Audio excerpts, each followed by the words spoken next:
All right, so can everyone hear me all right? Yes. Okay. Well, most of you probably know in September of 2022, 2020, the Children's Museum moved from Droplet Drive to Mohegan Drive. And in the process, we lost Gengras Planetarium. My understanding currently is there are no plans to build a replacement facility, at least not by the Children's Museum. So I had several meetings with them towards the end because I was trying to salvage what I could from the old Gengras Planetarium, which included some signage and some slides and some audio tapes, which they weren't using anyways, as everything's gone digital. So part of the conversations included, what are the next steps? And I asked the question kind of bluntly, if the museum does not currently have plans for a planetarium, what does that mean for the future for a regional public planetarium? And the answer was that they currently have no plans for a planetarium in the region. Now, it's not unusual for a children's museum to have a planetarium. What is unusual is expecting adults to go visit a children's museum to go to a planetarium. So that does actually pose a marketing issue for any decent planetarium. And that was actually a problem with Gengras Planetarium. When it started in 1968, it was part of a children's museum that had every intentions of becoming more of a nature center, natural history museum. That never fully developed. It became a science center instead, which was still okay because a planetarium fits into a science center. But then when the plans to build a new science center in East Hartford kind of fell through, downtown, a separate group of trustees from the Children's Museum Science Center developed a new science center downtown, which is there now, with no plans of having a planetarium, because they figured there's already one in West Hartford. So now we have this dilemma, which is there's no regional public planetarium. Copernicus makes its facilities available to the public on an interim basis. Glastonbury has no interest in making its planetarium a public planetarium. And both of those facilities, which would be likely candidates, have a 40-foot dome, which is relatively small, which was Gengras. Gengras was a 40-foot. But the problem is no exhibits to support the mission. So one of the things that I started thinking about, and I asked the Children's Museum how they felt about this, and I said bluntly, how would you feel about a separate group forming itself called the Friends of the Gengras Planetarium to develop a brand new regional public planetarium? And the response was, we would endorse that at 100%. Needless to say, it probably takes them off the hook from having to be responsible for a new planetarium. So as I started developing the plans from 1992 on, 2022 on, I started thinking about where things went wrong with the original Gengras Planetarium, which had a very ambitious mission to be an astronomy-based center. So you almost had two museums on the same property, the planetarium and the Children's Museum. The difficulty was the Children's Museum wanted to be a children's museum with an astronomy center. So our goal now is to not only develop a new planetarium for the region, but with a very strong focus on astronomy as the primary subject. And that's why, for the moment, we don't know what it's going to be called because it's going to be influenced by major donors. But right now we're calling it the Center for Astronomy and Space Exploration. So really, the idea of astronomy is the center core of the curriculum aspect of the museum. The space science or space exploration side has a little bit more to do with the theme. So the museum would be using the premise of space exploration to get the public's interest, to get them to come to the facility. But the idea is that everything is based and centered around astronomy. And we're going to be very clear about that. What's also happening, strangely enough, is astronomy is coming back into public view. It used to be kind of this, we don't say astronomy, it sounds too highfalutin. And that's sort of changing right now. So even the new Shanghai Planetarium, which is the largest in the world, is an astronomy museum. That's what they call it. And they're not bashful about it. So we're not going to be bashful about it. Hopefully, however this is funded, will eventually be the Somebody Center for Astronomy and Space Exploration.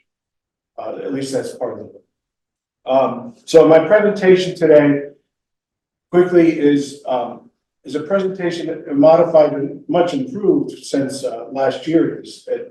Last year in June, when I had visitors from Japan come to talk to us. Konica Minolta has a great deal of interest in this project. They would like to be the supplier of the digital and mechanical optical equipment that would be in this planetarium, as is Zeiss, as is Goto. But right now, we haven't chosen a venue per se, but the first to the gate was Konica Minolta. They showed a great deal of interest. And they have brand new machines, brand new technology, very popular in Japan. And they really wanted us to consider them first. And as a result, I ended up meeting with them. Well, the problem is I had a 20-page document. I wasn't going to share a 20-page document. It'd be like watching paint dry. So the solution I came up with is, what if I created something that was kind of a walk through the museum without having any idea what this is really going to look like, because we haven't even bought property yet. That's going to come out of the fundraising aspect of this. But turns out it's not as hard as you might think to do a conceptual building for a planetarium, because most planetariums have, at the very least, a hemispherical shaped room, which is either half the sphere or an entire sphere. And in our case, we're going to do an entire sphere, not unlike what they did in Haiti, in New York City, except our approach is going to be a little bit different. Our approach is going to be different than when you go in the sphere. It looks like a sphere from the outside. When you go in the sphere, the dome continues down and it looks like it goes down below you. It actually does stop when it's out of sight. But it looks like— Excuse me, Len, can I interject for a second? Sure. Are you showing slides? Not yet. Because all we see is the main screen that says Center for Yeah, Astronomy and that's Space exactly what— Exploration. Correct. That's what you're supposed to see? You haven't Right advanced now. off that? Yeah. Okay, just wanted to check. So that's where this is going to be a little different than let's say Haiti. So we're not reproducing Haiti. But what it also meant was, by the way, happy 1701 day. Star Trek fans know what that means, right? Oh, yeah. So I've been using this as kind of a mantra for this project. The idea that a planetarium contributes more to the community than simply existing. And my concern, of course, is the fact that when the only public planetarium in town shuts down, to me, that's a bad sign for the community. And our goal is to bring that back, to bring a planetarium back into the region, but this one to be a much more significant facility than what Gengras was, with some of the same intentions of Gengras, but a little bit more directed at being very focused on astronomy as the principal subject for the facility. Now, this isn't really cooperating too well, so I'm going to do what I can to try to make the presentation. It's not really working off of the keynote, but I can scroll through these, so that's fine. So anyways, first thing is shape of a cube. When you're going to do a presentation, you don't know what the building's going to look like when it's finished. Turns out a cube is a good place to start. It's also completely accidental, but the outline shape of this turns out to be the same shape as the Gengras Planetarium building, and that is a complete accident. So you put a sphere in the center of that cube, it looks something like this. So the idea being, at least for one cube, you're going to have a sphere in the middle. So now you have a cube-shaped building. Any yes fans in the crowd? Anybody know what that means? That's just a complete accident. Anybody? No, it's a logo for one of their albums, but it's a complete accident. So we end up with a cube. The other thing that we want to do with this building is have actually two planetariums. So not just the conventional planetarium, which does your star shows and your basic astronomy, but also to have a second dome, a larger dome, that makes presentations would be what used to be relegated as IMAX theater territory. IMAXs are going out of fashion with museums because they started appearing in commercial theaters. I predicted back in 1998 that once that starts happening, that IMAX will be less of a deal, less of an icon for science centers and the like. And the reason why is because people can see Batman or Doom or Avatar in the commercial theaters. So what motivates them to see a film at a museum when they can see it in their home theater? So that's why we want to build a second dome. And I say that also because in Jersey City, the Liberty Science Center had a IMAX theater. They took it out and spent $5 million to build a brand new, largest planetarium in the Western Hemisphere. Brand new planetarium, $5 million to replace their old IMAX. And since then, they've been going great guns. So this also addressed that along with the Hayden Planetarium in New York City, and they're in the same market. Both of those planetariums are in the same market. Answers the question, are planetariums considered passe? They were considered passe, but they're coming back. And they're coming back because of the novelty of dimming the room, seeing this endless space with stars and presentation software. So we know we're going to at least need 2 cubes, possibly 3, because we also need exhibit space. So that ended up giving us this kind of shape for a potential building. The other advantage of using cubes is a way to design the building without knowing what the building is going to actually be like, is you can reconfigure the cubes. You can move them around and things can move in different places. But this gave me enough to give me at least a floor plan. So that's what we're going to use tonight real quick, is a floor plan of the basic shape for the facility. And any decent astronomy-based facility at the center is going to feature a focal pendulum.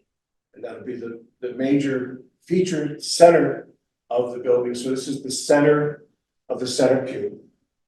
To give you a sense of scale for the building, because it helps to know, the compass in the center, that's where the pendulum swings from, is swinging across. That space beyond that, there's a railing that goes around to prevent people from getting in the way of the cable. That's 18 feet. So that'll give you some sense. So that's about half the size of this room is the sweep. A little bit more than half the size of this room is the sweep of the pendulum. It goes up 6 stories tall. The 6 stories is being driven by the size of the planetariums on either side. So the pendulum ends up in the center. We're going to design it so that the idea being a little bit more ornate than what was at the Gengras Planetarium. This one's going to actually trigger lights that as it sweeps back and forth, it will eventually pass sensors, and the sensors will light up sections of the pendulum to give the idea, the principles of the idea that the Earth is moving below, beneath our feet, or actually with our feet. But and we're going to try to keep people from thinking it's a clock. A lot of people think it's a clock. It's not a clock. But again, because it's the centerpiece of the facility, we want it to be a dramatic piece. And so this again, the cable's going to go up 6 stories tall. So you're going to have a 6-story atrium as part of this space, which then creates this center area, which is what we're calling the exhibit space. This is exhibit gallery A. So you can see that's around the pendulum. Because we chose to put the pendulum in the middle of the building, the result was we have the circulation space that's by default round. So that sort of set up the initial space around the pendulum to be around exhibit hall space. This is the first example of when you take a narrative text, 20 pages worth of text that outlines the building design concept, and you start turning it into a drawing, you end up with these organic solutions that you didn't see in the beginning. And in this case, you can see that on the left-hand side, there's a curved wall, the thicker wall, where it says XR video wall. That is a digital wall that will go within that space. And this is not a projection. This is actually LED panels that create a complete visual space that can be changed at a moment's notice. All they have to do is call the control room, say, hey, we want you to put up the Grand Canyon, or we want you to put up Mount Everest, the peak of Mount Everest, whatever you want it to be. And we can put props in that space as well. So if we wanted to do a story of the history of manned spaceflight, you could do something in that space as well. So that was kind of an accidental development, because it was decided to draw this concept out. But it also created a really cool opportunity for us to do something that no other museum currently has. That space in Hollywood is called a volume, or AR, for augmented reality space. They use it now in motion picture production. So the Mandalorian was produced on a volume same size as this, and it was a complete accident. It's 75-foot semicircular, 20 feet tall, so it's huge. So it can create all kinds of things. And then if you look at this, we have a grid above. The grid above allows for additional lighting, so we can light it to enhance the visual graphics as well as sound equipment. At the bottom of the screen, you'll see what is the entrance. So you see a couple of revolving doors, brings you into the facility. We are going to be very conscious about environmental things, so we don't want cold air coming into the building. First thing you encounter is the ticket area. So we've got a ticket booth with 3 cashiers proposed. Behind them is a cylinder video wall that will display for folks buying tickets what their experience could be like in the museum. And the first experience that they may want to buy a ticket for is this gallery space. If you look on the right-hand side, that's a ramp leading up to Gallery B, which is 1 level above. The entire building is all ramps. There's no stairs, or virtually no stairs. The idea is to keep it ramped, or the elevators. You can see the elevator shafts to the right. And then you can see a dotted line that indicates there's a mezzanine to your right on the right cube. To the far left, there's kind of this wing that's going off that expands out a little bit. That's the Explorer store, because any decent museum has to have some place to buy souvenirs. So that's what that ended up being. To the left of that is the first of the 2 planetarium domes. And this is what we're calling the sphere. So the sphere, you can see, has 2 bridges leading in. The space in between where the seating area is open space, like an atrium. And the 2 domes both are within that space. So you come in and you look like you're inside of a sphere. From the side view, you would end up something like this. So there's a sphere inside of a sphere. Nobody has ever done anything with the lower sphere. In the case of Hayden Planetarium, they have an exhibit hall space below that. But it looks like a conventional planetarium. It's a flat horizon area. In our design, we're going to get away from that, but we also want to feature in the center of the room an old style, or actually new style, but the old mechanical optical projector. Nowadays, a lot of planetariums that are built use digital equipment. They do a great job using video projection and computer graphics to fill the dome, where we used to use slide projectors. We're going to put a mechanical optical projector in the system so that you can have the best simulation of an outdoor sky. The digital systems do a decent job, but they don't do a great job. And Konica, Zeiss, and Godel all assured us, and I'm going around checking these machines out. I already know what Zeiss looks like. But the mechanical optical projector will be in the middle of the room, and the digital systems will be an augmentation to the main star projector. So that's the way it used to be in the old days of building planetariums, and that's the way it's going to be going forward with this facility. In both domes, we will have a mechanical optical projector in the center of the room. Just letting this catch up with me.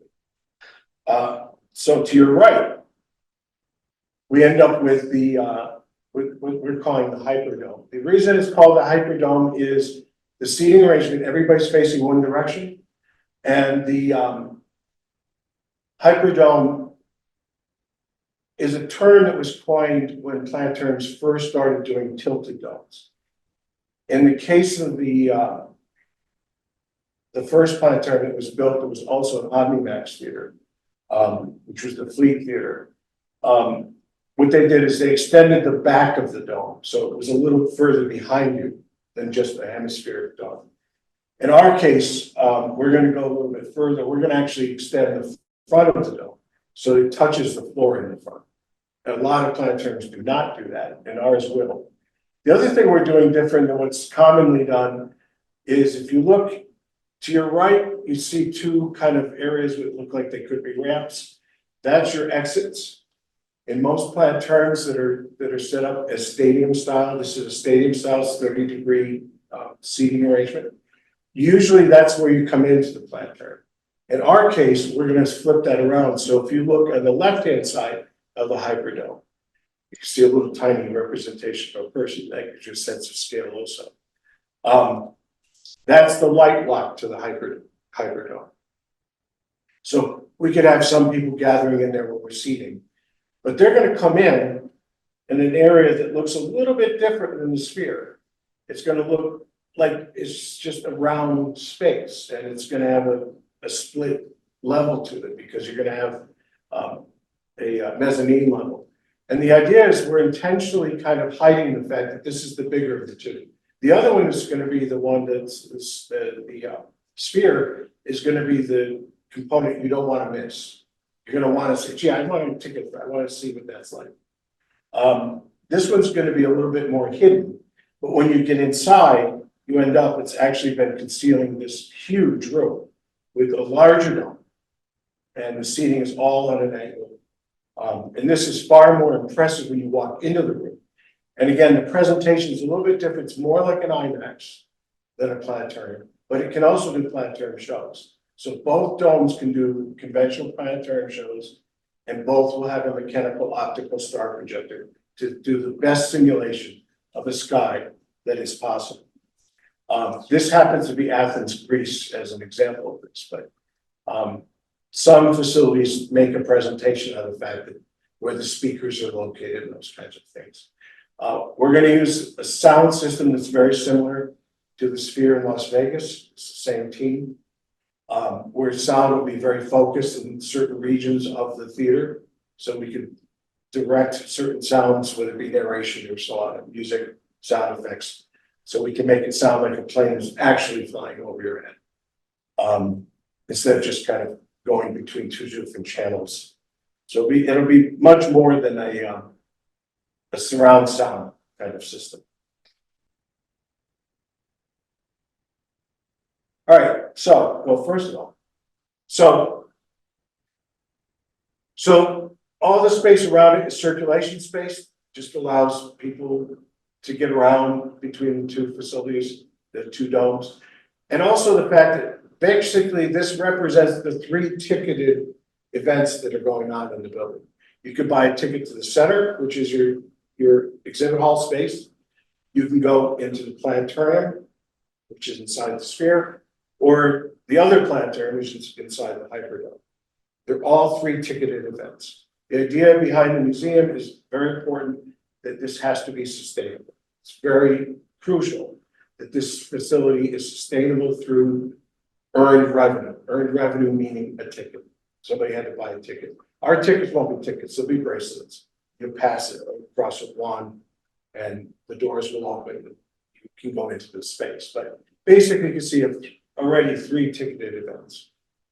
And the idea being that it is a way of generating revenue. You could go there and just go to the exhibit hall, or you can go there and just go to the planetarium, or just to the sphere, or just to the Hyperdome.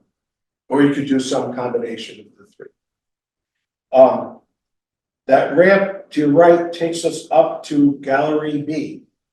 And so the wider area shows you Gallery B, which is a pretty sizable gallery area. To the right, you'll see a dotted line again. That's the mezzanine. So this is the lower level of Gallery B. And this allows you to see it. Now there's a ramp that takes you to the next level. To the left, you can see the whole sphere sort of suspended in that space, if you happen to be in that space. The center area, the center Gallery B, is double story height. So we keep saying there's 3 levels to this building. There's 6 stories, but we call it 3 levels because you have 3 mezzanines. And the elevators go to all 6 levels, or all 6 stories. But for the public, when you get on the elevators and so on, it basically says the building has 3 levels, and then you have a mezzanine. So this is level 2, and to your right, there's a mezzanine which leads up to level 2 mezzanine. So you can see on the right-hand side, that's the exhibit space that's available. So that would be Gallery C, and it overlooks Gallery B, and everything overlooks the pendulum in the center. We go up one more level, and finally we have offices so that the folks who work in this museum have someplace to go. This is the largest of the exhibit galleries. So this is Gallery D. This gallery is, the entirety is 2 levels high. It's flexible enough that exhibit designers can do whatever they want with the space. They could make it 1 height or 2 height. The idea between Gallery B and Gallery D is we will have two immersive exhibits. One which recreates an orbiting space station. So there's a turbo theater you get into, and it takes you in a rocket ride up to the space station. When you're in the space station, it feels like you're orbiting Earth. It will look like you're orbiting Earth. And that's where we're going to do all Earth science in that exhibit space. Gallery D will feature what we're calling Life on Mars, and it will be a Mars base, and it will be designed to look like a real Mars base. So what it might be like if you were human that took the trip to Mars, and how you're going to have to live. There will be windows. When you look at the windows, you're going to see the Martian landscape. It will also be very immersive, designed to look like you're really in Mars. So there'll be sound effects of the wind on Mars blowing sand around you. And the idea being, again, the theme of space exploration. The other space to your right, that's office space. You can see a control room there. There's a reception desk. So this is where the offices are available. There's production space for employees to make new shows, new exhibits, design new exhibits. And that would be level 3. And then this is level 3 mezzanine, which is more office space, as well as a conference room. And this overlooks, again, the double height of Gallery D. So there is no exhibit hall space other than D on this level. So now we're going to go back to the ground level, level 1, and we're going to go down a level. So if you look at the top of this diagram, you see where there's another ramping system. And that takes you downstairs instead of up. The one on the right takes us up. The one in the center behind us at the top takes us down. And that takes us down. Now, because we're going down, you hit the mezzanine first. Unlike the other levels, you hit the level first and then the mezzanine. In this case, we hit the mezzanine first. The goal here is in the center, big center space that's open, is a restaurant. And if I had my druthers, it'd be a shady one, but that remains to be seen. But that's basically going to be we're calling it a space age diner. It's going to be themed out to be kind of stuck in the 50s, George Jackson style, if you will. With a great look at the sphere. So it's overlooking the sphere. And in this case, there's restrooms off to the right and just circulation space. And of course, the space between the elevators and the branding system. For this level, this mezzanine level, down to level 1, and then lower level 2. So that major across the elevator is a major circulation space to take you to the different levels of the building that are below us. There's 2 people looking off the balcony. This takes us down to lower level 1, which is also split level. There's a lower level area for a plaza area and an outdoor amphitheater. You can see an amphitheater. Now, remembering that you've tilted the dome. So by tilting the dome, the bottom part of the dome is in this level. So there's some seats in this area, and it's the exits. The exits will take you around to the other area. But there's also a huge area that's above you, that's open space. So we're going to put a small theater, a little theater there that's across from the amphitheater. The amphitheater is outside. The inside is the little theater. It's just the idea that we could have concerts there, music for the dining areas, that kind of thing. And then there's an engineering space available for engineering for the Hyperdome. So that's that big space that's between the seats. But you don't lose your ceiling height until you see that first row of seats. So that whole area is now above, plenty of room for people to walk underneath that. So that just gives us that opportunity. Again, something that came out of the organic quality of taking a concept that's a narrative, a bunch of bullets and paragraphs, and suddenly realizing, oh, wait a minute, we have some height here that we can play with. So let's put a small theater there. And that theater services this forward area to your left that you can see the bottom of the sphere coming down. That's also a restaurant. So there's plenty of places to eat. This is what we're calling the World Promenade. It's based on the concept that the Hartford Civic Center, when it opened, they had a promenade restaurant, had 5 different stations for 5 different cuisines. We're going to have Asian cuisine, which will be everything but Chinese. There'll be Japanese sushi. There'll be Vietnamese, Korean, Japanese, and Thai. So those would be the cuisines for the Asian station. There'll be a German deli station. There'll be an Italian station, and there'll be a Mexican station, and finally a Greek station. So the Greek, Italian, Asian, and German are a reproduction, if you will, of the original promenade from the Hartford Civic Center. We're adding Mexican that was not in the original cuisine. But again, the idea being that you would come to this building just to eat. That is the concept. Whether it be the Shady Glen on the other level, which is on the mezzanine level, or down here. Now, what's cool about this is you're on a level. This is what you're going to see at this level. So that dome coming down, if you will, the sphere coming down, is going to be very impressive. And there's space below that for theater space as well. So if you think about, again, that space to your left, there's plenty of seating area underneath the dome or the sphere. So the idea is that that space is designed to really impress, to make people think, I really want to see what's inside of there. And that's your convention planetarium. It's going to be one of the most unusual planetariums in the country, if not the world, because of that. Almost done.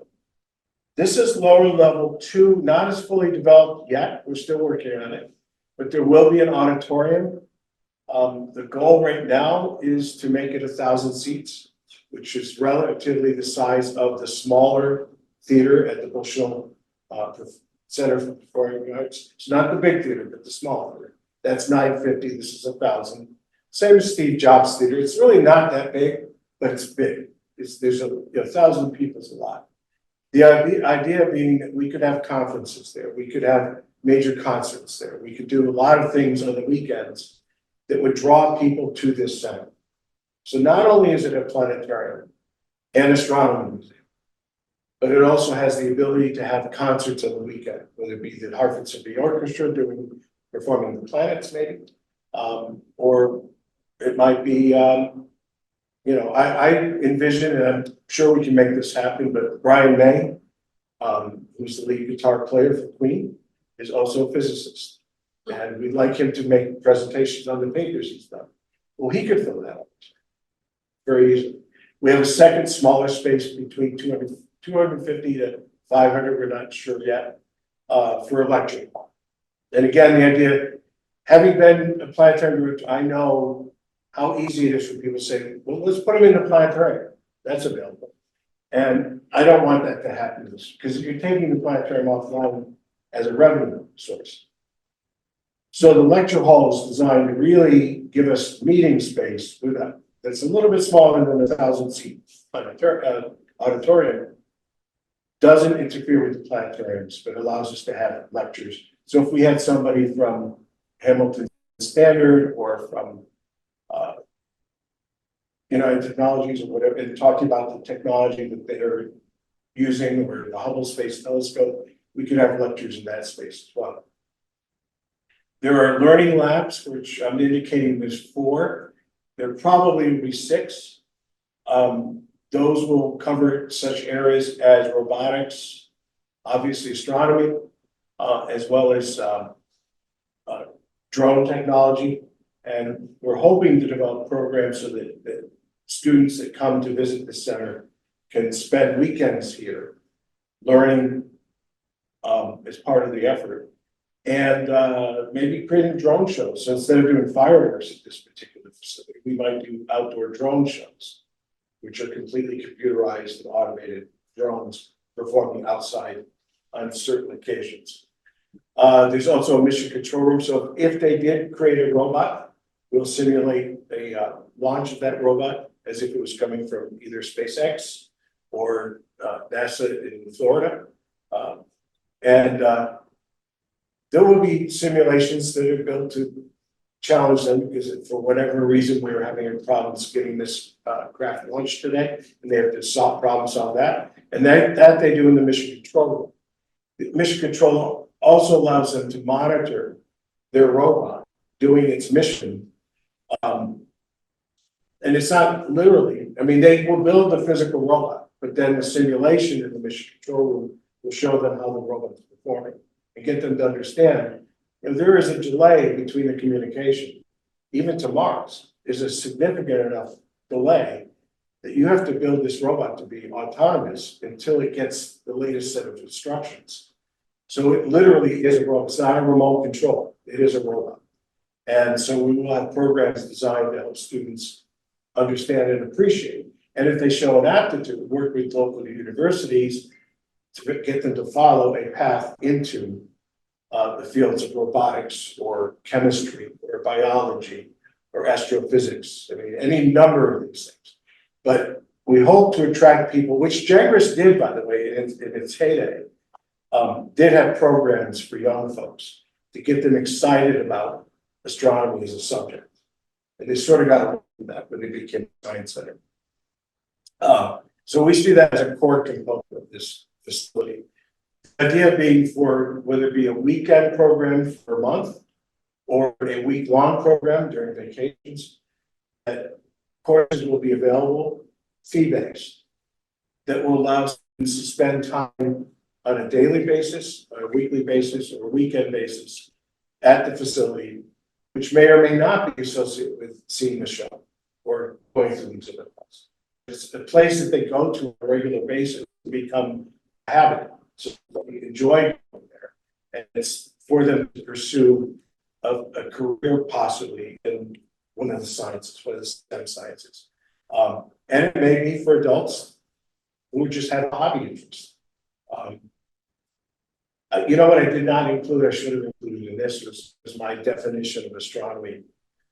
Because to me, it is important to note that in the field of astronomy, astronomy is one of the few fields in science which has an amateur group, which you folks are examples of, that participate in the actual science.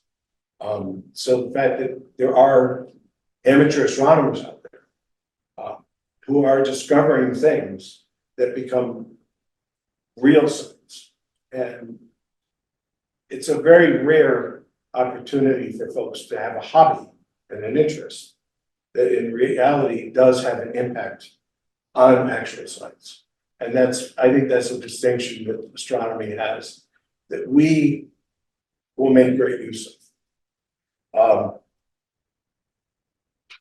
So that brings us back to the first floor, and then basically the end of the basic presentation. But we do know from this presentation and the documents that support it, we do know that we need to raise $200 million for this to happen. So we're not being unrealistic. We realize this is a huge venture. But it will also be the largest astronomy-based planetarium and museum in the Northeast United States that will be comparable to facilities such as the Adler Planetarium in Chicago or the Griffith Observatory, both of which have an astronomy base for their programs. And we're going to be the only example of this, New England, where the focus is very specifically astronomy. It's not as a sideline, it is our mission. And as a result, we have 2 planetariums. We're even talking about a possible smaller third dome in the facility. If you look again around the pendulum, the space around the pendulum, that's 40 feet. That's the size of the Gengras Planetarium. So we could, in this building, we could still fit a smaller planetarium. It's more of a classroom if we wanted to, and use that for production design to test out concepts for the other 2 domes, the bigger domes. But the goal will be to create a facility that in itself generates its own excitement, making it very sustainable. You might say, gee, let's go to the planetarium this weekend. I hear Hartford Symphony is doing a show, plus we can get something from Shady Glen. Or even weeknights. You know, if Shady Glen is the only restaurant open in this building, but there's something going on in the observatory today. And there is an observatory on the upper level. Like, that's the one thing I don't think I mentioned.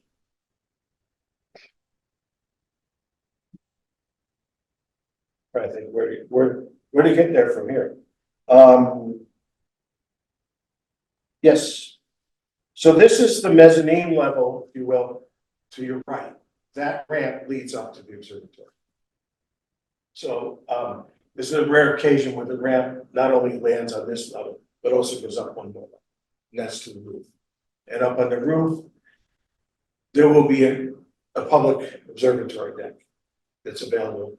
And that's why there's elevators where they are located. And that's why that ramp is located there. And there probably, we've already decided to add a staircase to the bump out. So where this ramp is, there will be a staircase so that you could go from level 1. I don't know that anybody's going to want to do 6 flights of stairs, but you could. But that's why, and those are pretty large elevators that could take you up to the observatory deck as well. Then when you say observatory, is it an observatory or an observatory?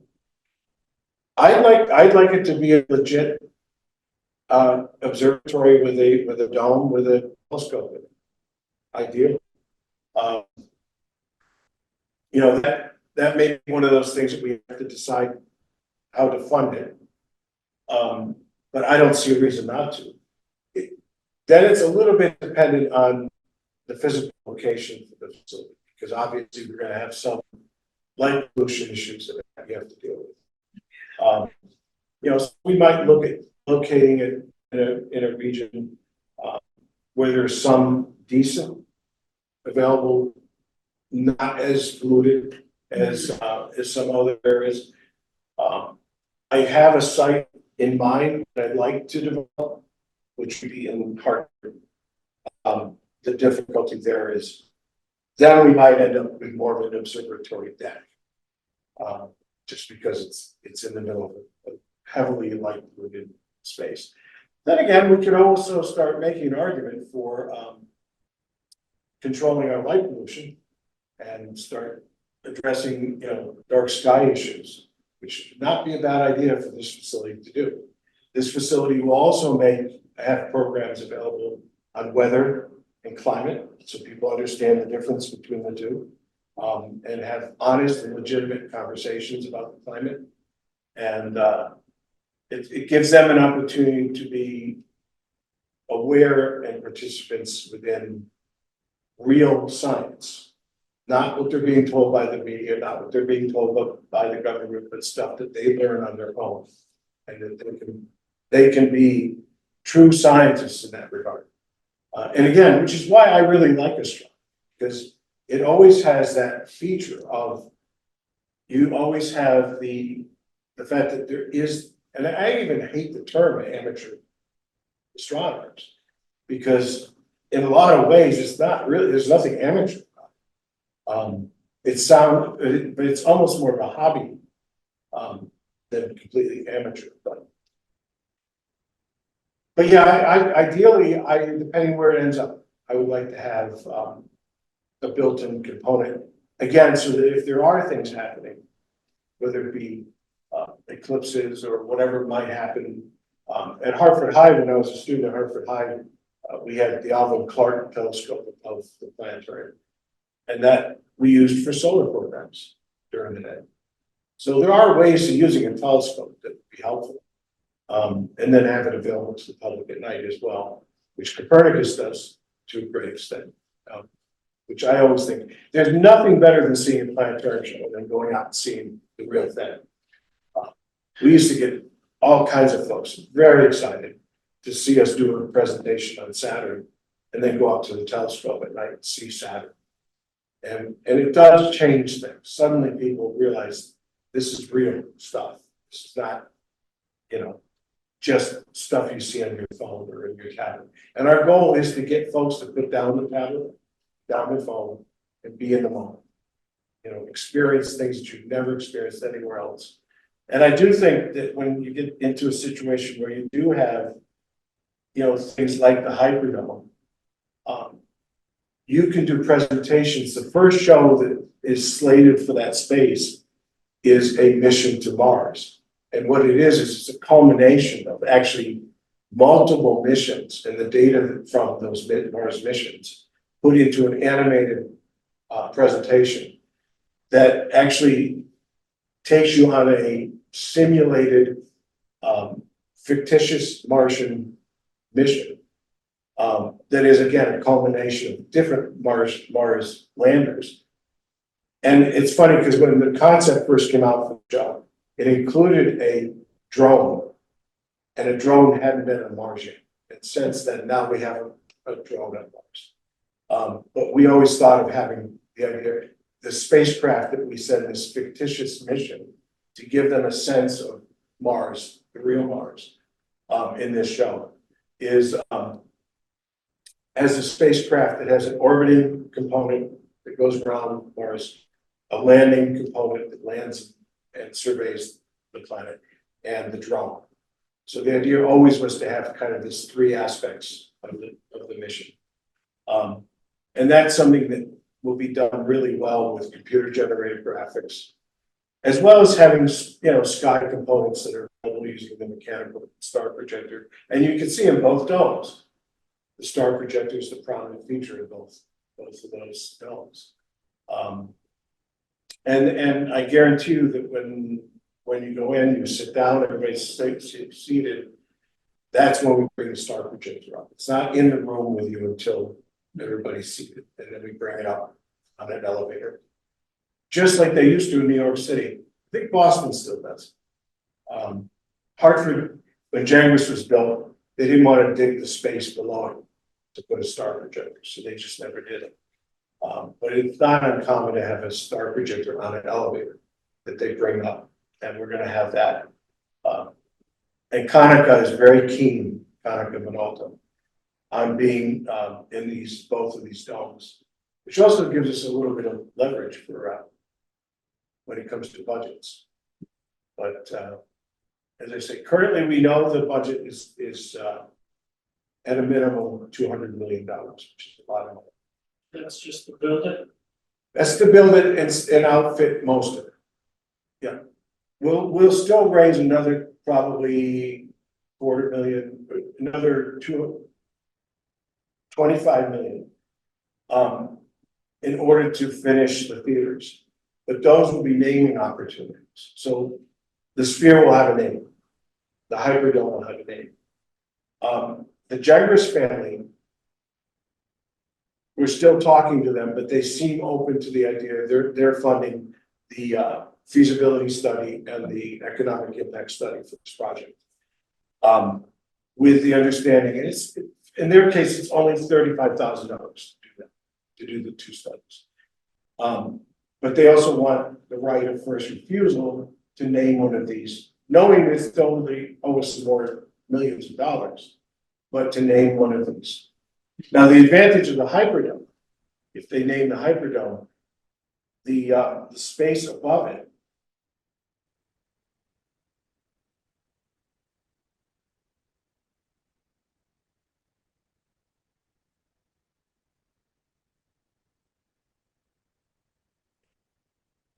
it's funky because it follows me a little bit slowly. So the exhibit space above that would also carry the name of the Hyperdome. So whoever funds the Hyperdome gets a gallery as well. So if that ends up being the Gengras Hyperdome, then this gallery ends up being the Gengras Hall or Gengras Gallery or whatever like that. So we're kind of hoping they go for the Hyperdome, but neither one of them are going to be cheap. You know, you're easily in the 5 to 8 million each, just for those two components. But we're funding those separate, so that the building will be built regardless, and the money that will be raised independently for those components. But for example, we'll probably get, like Gengras did, the pendulum will be a separately funded thing. I think that was a treasure. That was wow, drawing a blank. It was mechanics. It was but that was funded separately from the museum. And it's interesting, the Science Center downtown has no interest in building a planetarium either. But they wanted the pendulum for some weird reason. So, you know, but it's good for a Science Center to have the pendulum. In our case, we're going to make a big deal out of the pendulum because to me, it's one of the principles. I also want an outdoor sundial, part of the property somewhere, and some other astronomical instruments that are more common with, say, the Griffith Observatory. And I'm really focusing on Griffith as our benchmark. We want to be as close to what they're doing in Los Angeles as we can get, including I would love to have a statue area of astronomers, key astronomers, not their 6, another 6. So in that case, you know, we'll have a more maybe contemporary group of astronomers. So Carl Sagan. I don't think Carl is represented in Los Angeles, but he should be. And since he was from the Northeast anyways, it makes sense that he would be here. So I could see where we would have a similar thing, where we could have a statue with the 6 astronomers, but maybe more contemporary and less, you know, something that folks will feel a little more connected to because it's more within the last 100 years or so. I mean, Stephen Hawking, why not have him? You know, there are current contemporary astronomers that could be represented publicly. So there might be other astronomers that Los Angeles does not have that we could have. But it really is the idea of recreating on the East Coast the kind of facility that would bring in, you know, tens of thousands of people a weekend to just go to the center and have a good time. And by the way, draw from all of Southern New England. So we're drawing from all of Connecticut, Southern Massachusetts, all of Rhode Island, and parts of New York, Eastern New York. So it is a larger kind of facility. You're willing to drive an hour and a half, 2 hours to go to this facility. So, and if you're local, you might go there just to have a cheeseburger because we have a shading line. Every know if you're shading. Yeah. Well, or Shitty Glen like, right? I mean, Yeah. ideally, if we could convince the folks at Shady Glen to actually build a Shady Glen there, I'd like that. But something like it, something unique like that, but I don't want a McDonald's though. Everybody has a McDonald's. Boston has a McDonald's, New York City has a McDonald's. And that's the other thing, even the gift shop, we want local artisans to be represented in the gift shop. So if they make things, if it's a Connecticut artist who makes things, craft things, we sell them in our store. You can't get anything anywhere else. So the store will have a unique feature of being Connecticut focused. So if you're in Connecticut, you can buy stuff. We can't do wine, but we can maybe do the bottles that wine comes in and that kind of thing. Pottery. There's plenty of artisans in Connecticut that we could put in the store and be part of that. Plus, any of the shows that we have. When I was at Gengras, we were selling out our shows at 11 in the morning, 4 o'clock shows sold. So there were no tickets. We had a 5 o'clock show. The museum was closing, but we were still doing shows because it was so wildly popular. So I know it can be done. And we're doing, the proposal is to do that at a scale that will be impressive for this region. And there's no reason to believe that it can't be done in this region, the same way it's being done in other areas. You would need a piece of property like the size of Rentschler Field, with that stadium and parking and everything. Good size, yeah, we do want free parking, the access. I have been approached by 3 towns, Bloomfield, which is actually the home of Tucket Mountain. Simsbury, and I can never remember, no, Southington. Southington is very interesting. And they have a lot of good highway access. But I think what's going to happen is once this plan is more known to folks, I wouldn't be surprised if we don't get more offers by more towns who say we'd like you in our town.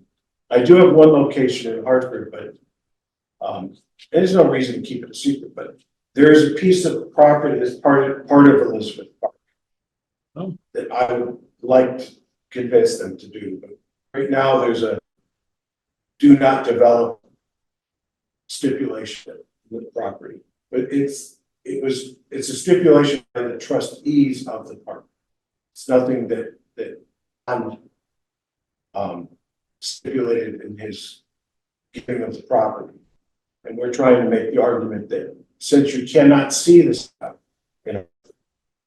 the natural stuff, we want to build a facility that has planetarium domes where the public can see again the awe of a real evening sky, what that's like. So, but with Hartford comes a lot of issues, not the least of which is traffic, available free parking, those kinds of things. And I really kind of want that free parking thing, because then you draw people from Boston to New York, regions, say, well, I'd rather go to Connecticut because they have free parking.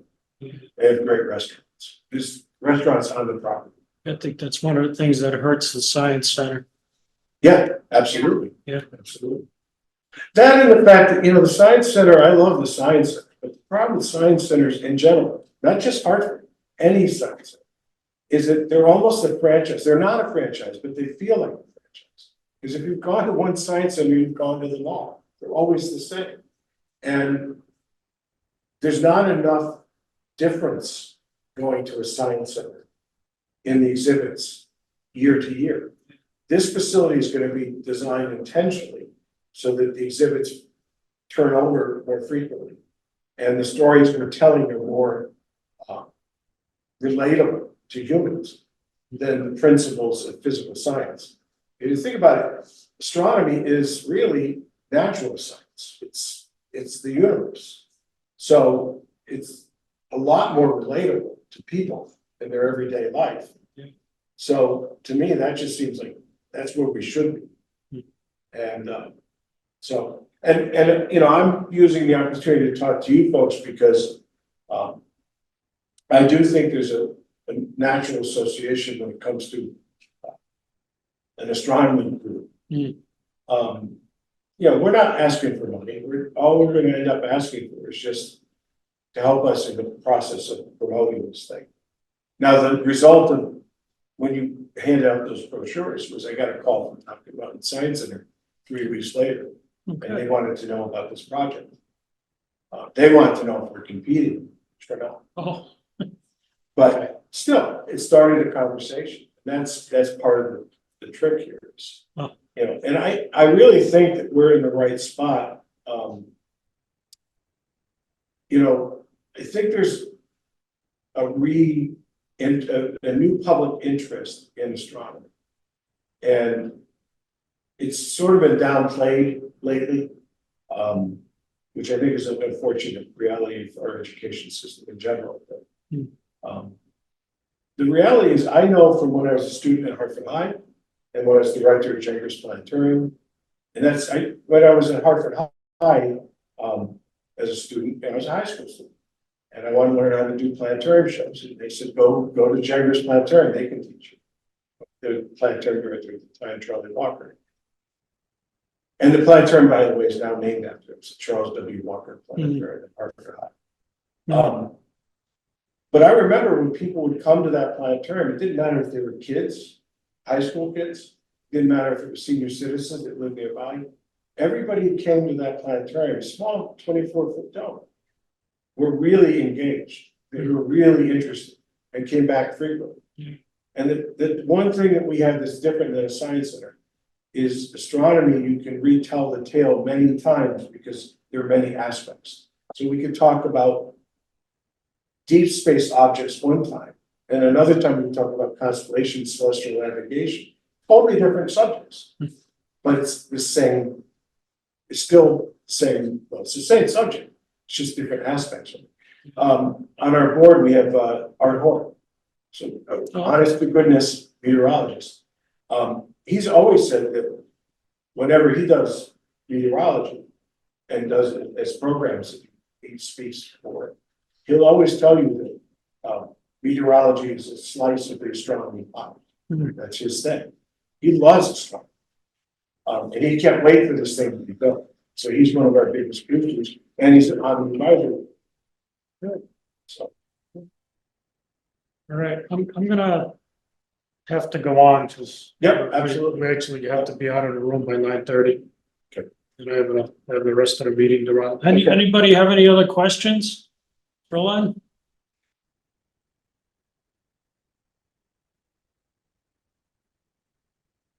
Okay, I'll take silence as a no. Yeah, one question. Is this going to be manned with a person in the planetarium, or is it going to be automated? No, it's not gonna be automated. There's gonna be real people. Okay. Yep, absolutely. Absolutely. In fact, it's funny because when I was in charge of Gengras, one of our guys went to Trenton after being in Hartford. And we had a habit of always going to the front of the theater, welcoming folks and talking to them about the show they're gonna see today, and then go tell them, I'm gonna be in the back in the console after the show. Please come up if you have any questions about the show. And inevitably we would. Sometimes they would ask what the music was. But we always had that accessibility.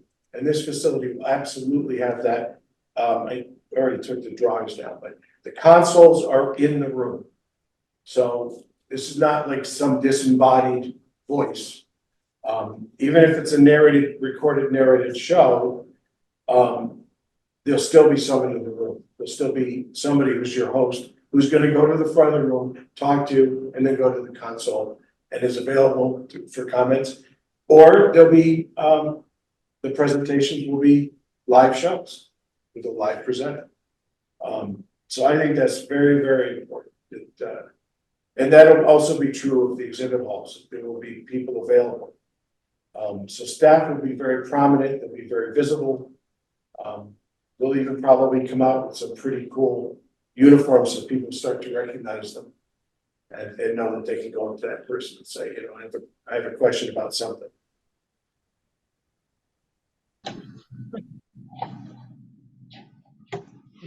Hi, Jeff Benoit here. Yeah, great presentation, wonderful vision. So perhaps I missed it. I was sorry, but it's getting dinner in here as well. But as far as timing, you're doing the feasibility study now. I mean, what do you think as far as timing when that gets done, and then I mean, trying to line up the significant donors. Do you have an idea of how long all that may take? The goal is to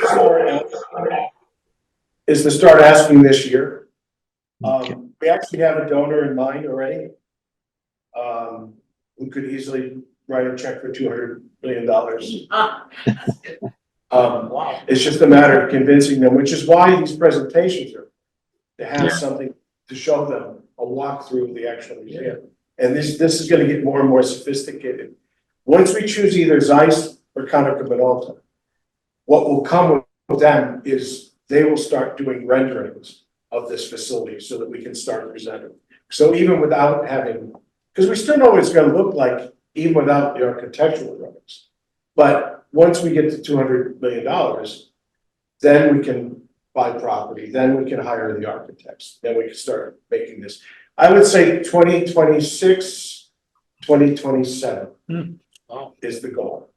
And part of that's being driven by, we would like to open the facility the same year that we return to the moon. So we're trying to time that so that they coordinate. Ironically, Gengras opened the year before the first moon. So we would like to coordinate that so that we try to get this thing going. Because there's going to be even a greater interest once we're back on the moon. Yeah. And for good. Okay. And just a kind of related question again, I'm sorry if I missed it. Your group or the board that's doing this, are you able to get any like local professional astronomy or astronomer professors from one of our colleges or anyone like that? I'm just curious. It might add if you didn't have someone like that on your group. Yeah, we told that Art, Art is, he's a professor, but I would like to have somebody, I've been talking to Joel Gordis, who was also a director at Gengras, and we've been talking about reaching out to Wesleyan, because they have an astronomy program. So I do think that would be important, not only to get someone from the university, but also the idea of making connections so that we are a feeder institution to universities and colleges, where students may want to continue a STEM education past their high school years into university. And we want them to see this facility as an opportunity for them to start breaking through and thinking about serious career path. And it's okay too if they just decide it's going to be a hobby. That's okay too. But yeah, I think it would be helpful for us to have university professors. What's happening right now, the advisory board is helping us to put together the concepts. And then we're starting to add folks that are going to help us with the fundraising, which is tricky. And then the next board, advisory board, will be the ones that help us in program development. We're trying to get Tim, everyday astronaut, Tim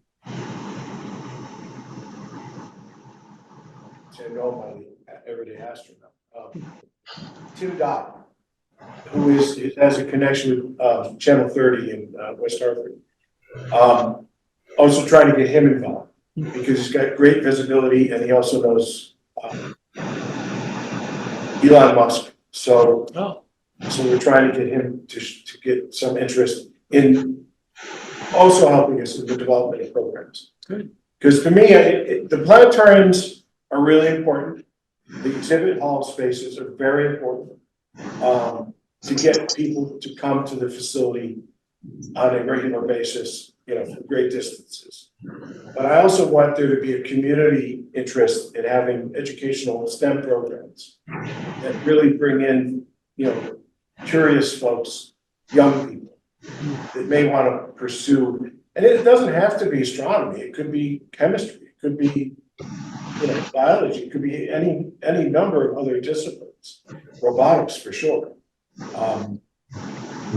To get them interested. And so there's a lot of STEM potential for this facility, which I think is crucial. Yeah, sounds good. Thank you. Thank you. All right, Len, thank you very much. You're quite welcome. I'm gonna go ahead and, unless somebody else has a, Just one more for Len, in case he's keeping track. We had 18 participants. 18. Oh, Okay, nice. great. Thank you, John. All right, I'm gonna go ahead and actually share my screen this time.